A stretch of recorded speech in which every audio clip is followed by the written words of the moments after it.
Hello there. Welcome back everyone, it is I, Zuma Fan, and I'm coming at you with another Thoughts video, and this time we're going to be talking about Valiente, a tracker story. Now, it's been a while since we've got one of these TV movies for the Paw Patrol. The last one, I believe, was Jet to the Rescue, and that came out 5 years ago. So, it's very exciting that finally, after a long time of waiting, we got a new movie. And out of all the pups that they decide to focus on, they decided Tracker for some reason. I don't know why. We had a whole bunch of characters in the Paw Patrol we could have given a movie to, but I guess Tracker was one of the more popular requested ones, so I guess here we are.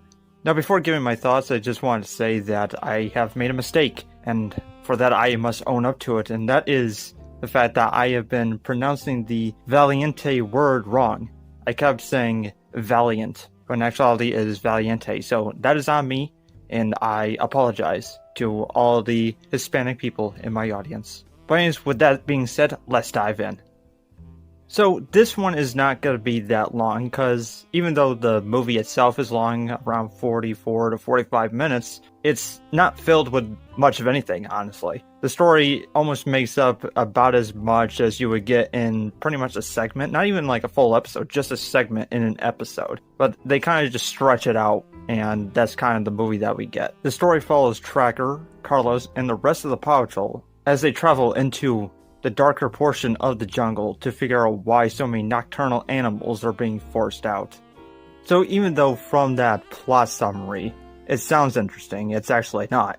Which does suck because there could have been something here. And I think this mostly falls on Tracker and what they decide to do with him rather than, you know, the Sita Mala and all that kind of stuff, because the villain just gets a plot moving, gets a plot going. But it's mainly the characters as to why we're all here, to see what they're going to do with them and how they're going to develop.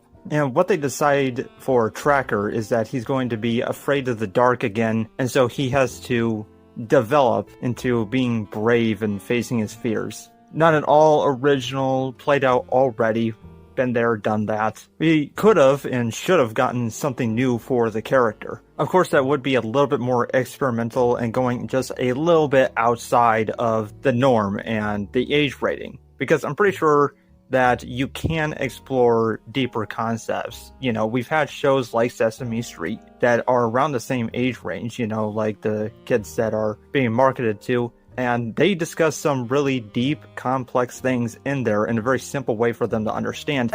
Don't you remember we told you? Mr. Hooper died. He's dead. Oh, yeah. I remember. Well, I'll give it to him when he comes back. Big Bird, when people die, they don't come back. So I don't know why they don't decide to take on a dark subject matter with these characters. You could have done that instead of just replaying the same thing that Tracker went through. He's already gotten over this, so I don't know why we keep doing it. The villain isn't really that interesting. She's kind of like tired all the time because she's in, you know, the dark portion of the jungle, and so she just wants to brighten it up. She wants light to come in, and she doesn't want to leave because the jungle is basically owned by her, this part. And so she's like, oh, it's my land, it belongs to me, but also if I stay here, I'm just going to be tired all the time. So she wants to use this glowing water, and she wants to like shoot up into the sky, and so it covers the jungle, and it's always going to be like daylight or whatever because of that. It's nothing interesting or complex, so you're kind of just left being like, okay, whatever, you know, towards her. She's fine, I like her design. She kind of looks like Lilo from Lilo and Stitch, but just a little bit older. But yeah, as far as it goes for the Paw Patrol, they're fine. They do their job. I expected Ryder to be kidnapped, you know, taken, and that didn't happen. He actually just stayed behind, and he's like, you know what, I'm gonna keep the animals protected. You guys go on. I'll stay here. You do everything else without me. So they kind of removed an aspect of the story that could have been filled with tension, and just left it at that, which is really annoying. But the Paw Patrol had good moments. Like I said, they did their job. They had some cool sequences. I like the fact that Zuma actually got more stuff to do, because since this is water that is glowing, that means that Zuma could be used a lot more often. Rubble as well, which really annoyed me, but you know. So overall, when it comes to characters, everyone functioned perfectly well. For the most part, I didn't have really much to complain about when it came to the characters and all that. It was mainly the story I had problem with. The coolest aspect about the movie is the fact that Jamie Whitney came back to direct it. And if you're an OG fan of the show like me, then you recognize that name, and he's the one responsible for directing the first 3 seasons of the Paw Patrol when it was just getting started. So for him, after all these years, to finally make his comeback was really awesome to hear. It does suck that he is basically given this script to work with, but there's not much you can do there. But one of the things that his directing has that a lot of the other directors of the Paw Patrol that came afterwards is the fact that he always had this flair to him. His directing was by far the best out of all the others. He knows how to allow the characters to relax, play around, have fun, and you get little moments of that throughout this movie. When we see the Paw Patrol, they are playing around, they are having fun. This is something that we haven't seen them do in a long time. And I believe that is all thanks to Jamie Whitney. This is something that he has done plenty of times that other of the directors and writers just refuse to do for some reason.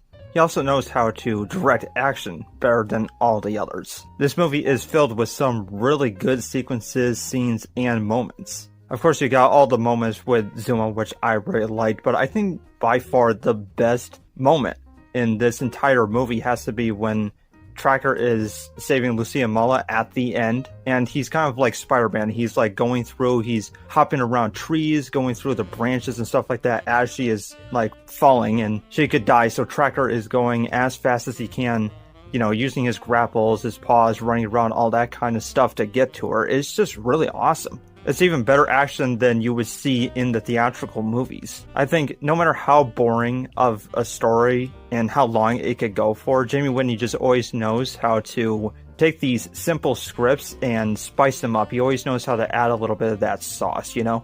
He just knows what he's doing, and I really like that.